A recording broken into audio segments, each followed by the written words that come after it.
la désobéissance aux instructions divines. Et vous pouvez aussi donner votre avis dans la Bible, celui qui vous inspire le plus à ce qui a trait à la vie de prière. Il y a plusieurs exemples, vous pouvez choisir. Bon, vous voulez commencer par lequel? Je pense qu'il y a...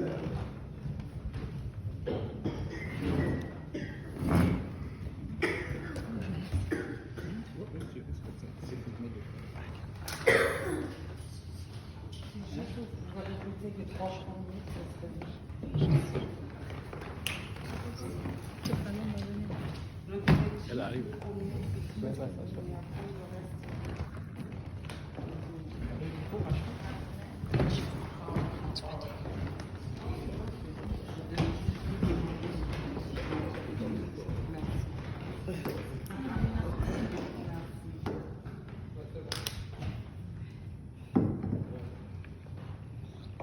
Est-ce que vous avez l'un d'entre vous en voit? Et sinon, l'objectif, tu as des choses à dire? Ben, si personne n'a de quoi dire, moi je vais commencer avec les conséquences de la désobéissance aux instructions divines. Ça vous dit? Bon. Comme je disais tout à l'heure, c'est bien beau d'avoir une vie de prier, d'être croyant, tout ça. Mais on doit savoir que la prière a pour objectif, pour les hommes, d'avoir une relation avec Dieu. Et le Seigneur nous donne ses instructions. Il ne faut pas faire ceci, tu ne feras pas ça, arrête, tu marcheras ainsi. Et nous devons savoir que, tout comme avec nos enfants à la maison, nous allons grandir. Moi, je n'ai pas d'enfant quand ça s'en vient. Je me souviens, lorsqu'on était à la maison, lorsque papa disait quelque chose, mais maman disait quelque chose, il fallait seulement oublier, quoi. Sinon, tu as chaud. Donc, je vais vous citer quelques exemples dans la Bible de certains qui ont désobéi aux instructions divines. Bon. Des fois, la lecture est longue, mais pour ceux qui ne sont pas habitués aux Écritures, si vous voulez, je peux le lire. Le premier, ça va être le roi Saül, qui a désobéi plusieurs fois à Dieu. Le Seigneur, à chaque fois, lui donne des instructions. Tu iras dans telle ville, tu vas tuer tout le monde, même les chefs. Mais Saül, quand il arrivait là-bas, lui, il gardait les animaux.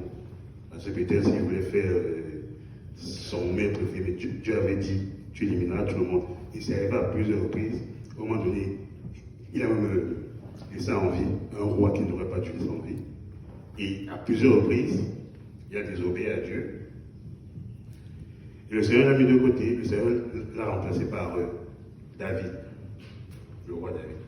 Je pense que vous êtes tous familiers à cette histoire. Si là, ils ne sont pas, je peux le lire. Hein. C'est dans 1 Samuel, chapitre 15, du verset 24 à 35. Les lectures sont longues là.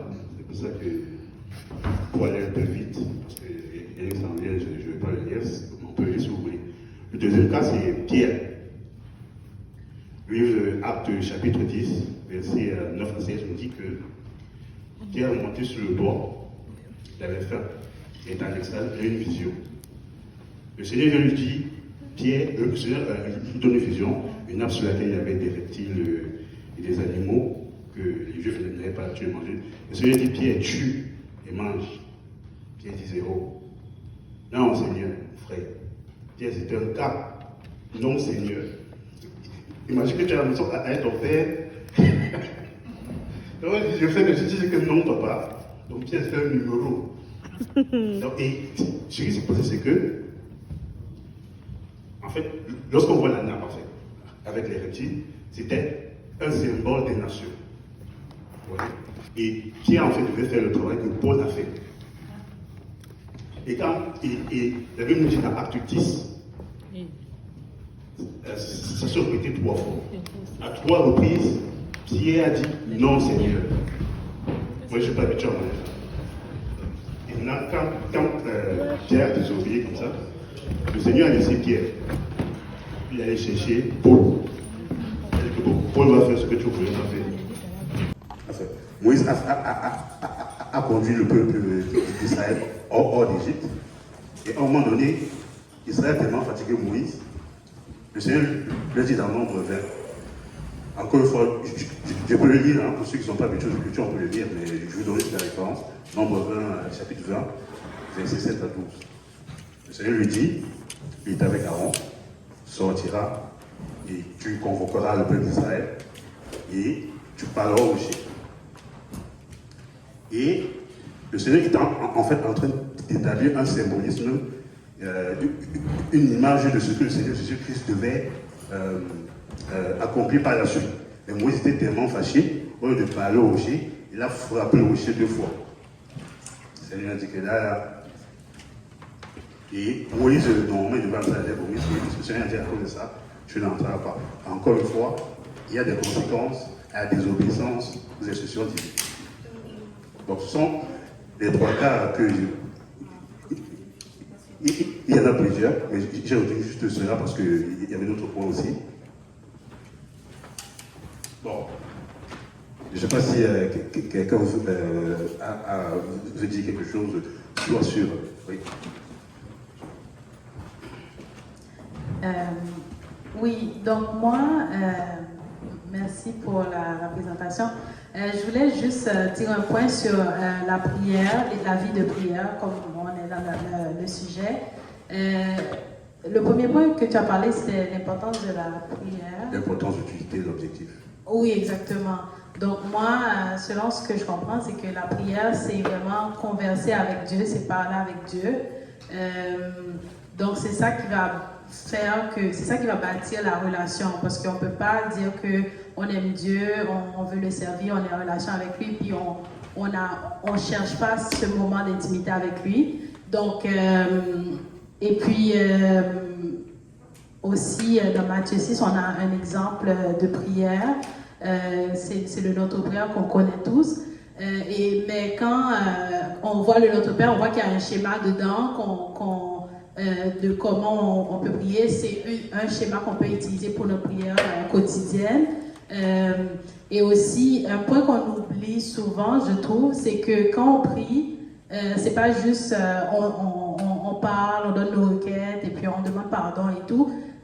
Comme c'est parler à Dieu, il y a une partie où on garde le silence puis on demande à Dieu de nous parler.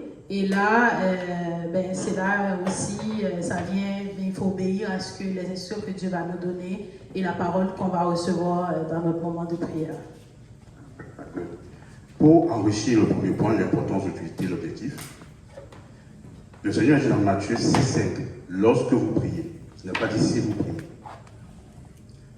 Donc, le Seigneur s'attend à ce qu'on prie, ce n'est pas une option. Et dans Jean 16, chapitre 16, du verset 7 à 10, le Seigneur quand il s'en allait, il disait qu'il enverrait le consolateur et que, en fait, il parlait du Saint-Esprit en fait. Il disait que le Saint-Esprit vous convaincra du péché. L'important aussi de la prière, c'est que justement, il y a des actions que nous posons, des pensées que nous avons, que les hommes ne voient pas. Tout ce qui est autour, et c'est le Saint-Esprit qui va nous toucher certains points. Lorsque, par exemple, tu as de la rancune contre quelqu'un, nous on ne voit pas. Hein. C'est Dieu qui va dire, le Saint-Esprit qui va dire la rancune là. Donc c'est pourquoi il faut avoir la vérité. Le Seigneur a été dit, il y a tel problème, il faut gérer telle situation, va chercher tel problème, tu as arrangé tel problème. C'est pourquoi, enfin, c'est l'un des points pourquoi la vie de prière est importante. David, lorsque David priait, il disait au Seigneur, sonde mon cœur, s'il y a quelque chose, dis-le-moi tout de suite. En fait, on doit faire cet exercice-là maintenant. Il ne faut pas que c'est quand on arrive devant le Seigneur, le Seigneur commence à dire des choses et qui. Ça, c'est encore pas ça. Il faut que le Seigneur te dise ça maintenant. Tu arranges tout maintenant. Amen. Je ne sais pas si ce que je dis fait du sens là. Si c'est clair ce que je dis. Ok. Le deuxième point que j'avais mentionné, c'est la pratique de la prière. Qu'est-ce que j'entends par là? Il y a la prière qui probablement se fait de manière intime. Et aussi, il y a la prière de groupe. Intimement, le Seigneur nous dit dans Matthieu 6, lorsque tu veux prier, rentre dans ta chambre, ferme la porte derrière toi et prie ton Père qui est dans le lieu secret. Ton Père qui voit dans le secret te le rendra. C'est très important d'avoir une vie intime. Parce qu'il y a des instructions que le Seigneur te donnera juste à toi. Ça, c'est clair. Il y a la prière de groupe aussi qui est importante. Dans 1 Corinthiens chapitre 14, verset 26 à 33. C'est Paul qui parlait, il disait que lorsque vous vous regroupez, si l'un a des cantiques et ainsi de suite, et c'est pour ceux qui sont regroupés pour prier, quoi. Donc, autant, il faut prier dans l'intimité. C'est aussi très important d'avoir des groupes de prière, au moins deux ou trois personnes avec qui vous pouvez persévérer dans la prière. Et je rappelle, la prière dans l'intimité, c'est très très important. Amen. Vous avez des questions? Quelconque? Moi, j'ai préparé les points parce que je sais que habituellement les gens sont un peu. Ça va pas trop quoi dire, mais j'ai préparé des points. Si vous voulez intervenir, vous me dites, hein, vous m'arrêtez et puis. D'accord? C'est bon? On est ensemble?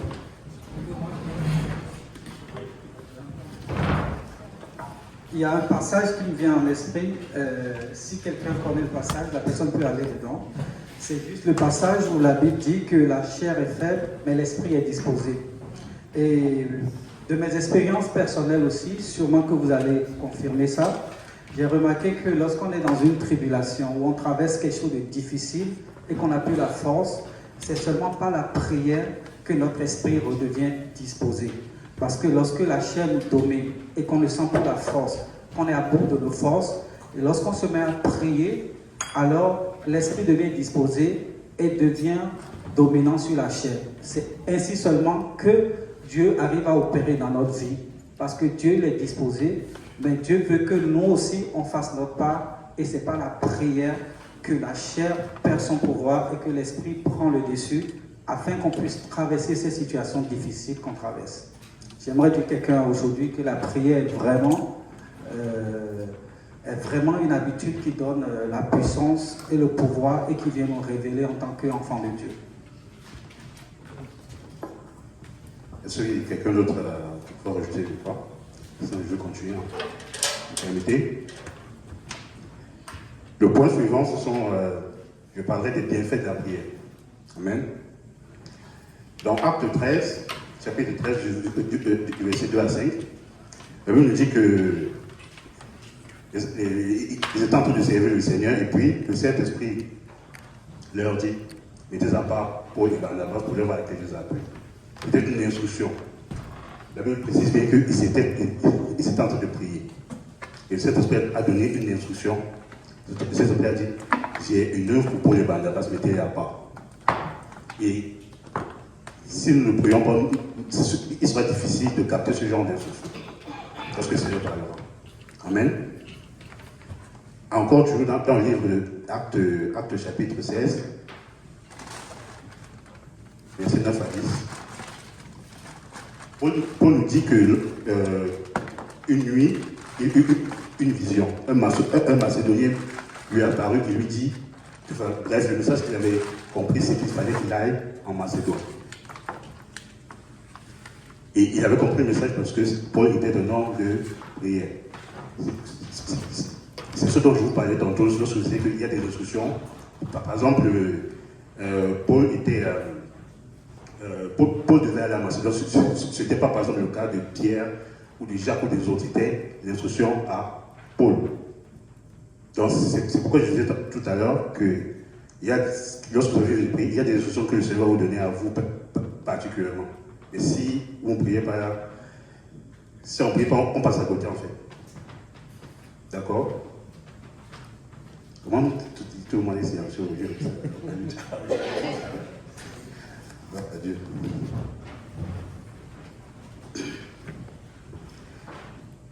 Si je dois prendre un autre cas,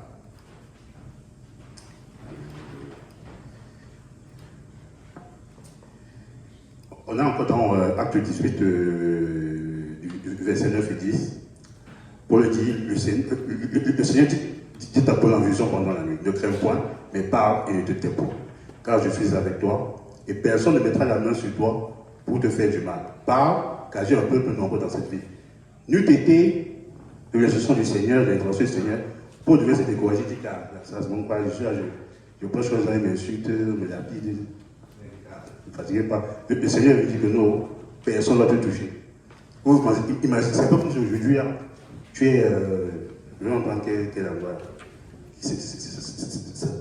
Ça chauffe beaucoup actuellement, là. Autant en Corée du Nord ou en Afghanistan.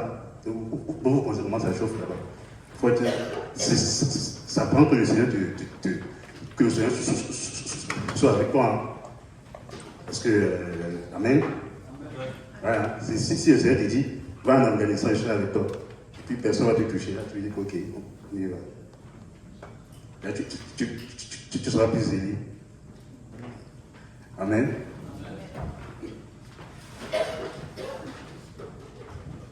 Encore une fois, je peux continuer, mais je fais une pause pour demander si l'un d'entre vous veut intervenir.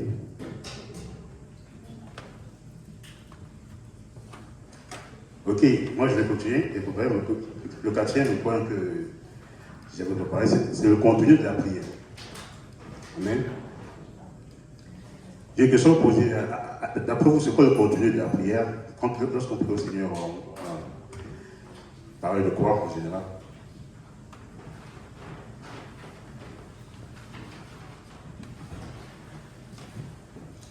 Bon. En fait, je dirais que le Seigneur nous a donné un schéma dans Matthieu 6. Celui dont ce Joël parlait tout à l'heure.